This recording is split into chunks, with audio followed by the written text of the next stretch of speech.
நாம் இப்போ ரசகுல்லா செய்ய போகிறோம். ரசகுல்லா செய்யறதுக்கு ஒரு பாத்திரத்தை ஸ்டவ்வில் வச்சு ஸ்டவ் பற்ற வச்சு 1/2 லிட்ரு பாலை சேர்த்துக்கலாம்.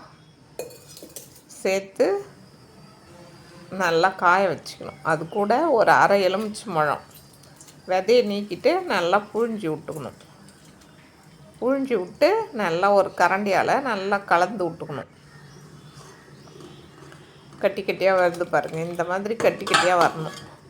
தண்ணி தனியாக பிரிஞ்சிட்டு இந்த பன்னீர் தனியாக வருது பாருங்கள். பிரிஞ்சு வந்ததும் எடுத்து ஒரு வடிகட்டி வச்சு அதில் வடிகட்டிக்கணும். இந்த மாதிரி ஃபில்ட்ரு வச்சு அதில் ஊற்றிக்கணும். ஊற்றிட்டு அது நல்லா வடிஞ்சதும் அது மேலே பச்சை தண்ணி ஊற்றி நல்லா அலசிக்கணும்.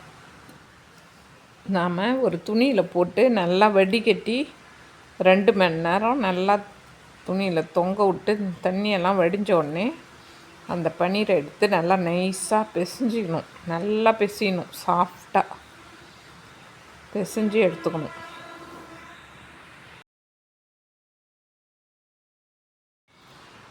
எல்லா பன்னீரையும் நல்லா ஷேப்பாக உருண்டையாக உருட்டி வச்சிட்டோம். இப்போ நம்ம ரசகுல்லா செய்ய போகிறோம். ஒரு பாத்திரத்தை ஸ்டவ்வில் வச்சு ஒரு 3 கிளாஸ் தண்ணி ஊற்றிக்கலாம். இதில் 1 கப் சர்க்கரை சேர்த்துக்கலாம்.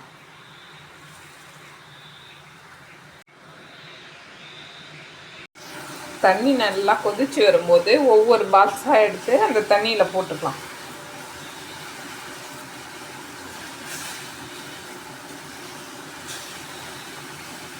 நல்லா தண்ணி கொதிக்கும் போது போட்டால் தான் இந்த பால்ஸ்லாம் கரைஞ்சி வராமல் இருக்கும். போட்டு மூடி போட்டு நல்லா வேக வச்சுக்கலாம். ஒரு பிளேட்டை போட்டு மூடி வச்சுக்கலாம். இந்த பால்ஸ் வெந்து வரும்போது நல்லா பெருசு பெருசாக ஆகிடும். ரசகுல்லா நல்லா வெந்து ரெடி ஆகிடுது பாருங்கள். திருப்பி விட்டு எடுத்து நம்ம ஃப்ரிட்ஜில் வச்சியும் சாப்பிட்லாம், அப்படியே வெளியில் வச்சும் சாப்பிட்லாம். சூப்பரான ரசகுல்லா ரெடி ஆகிடுது.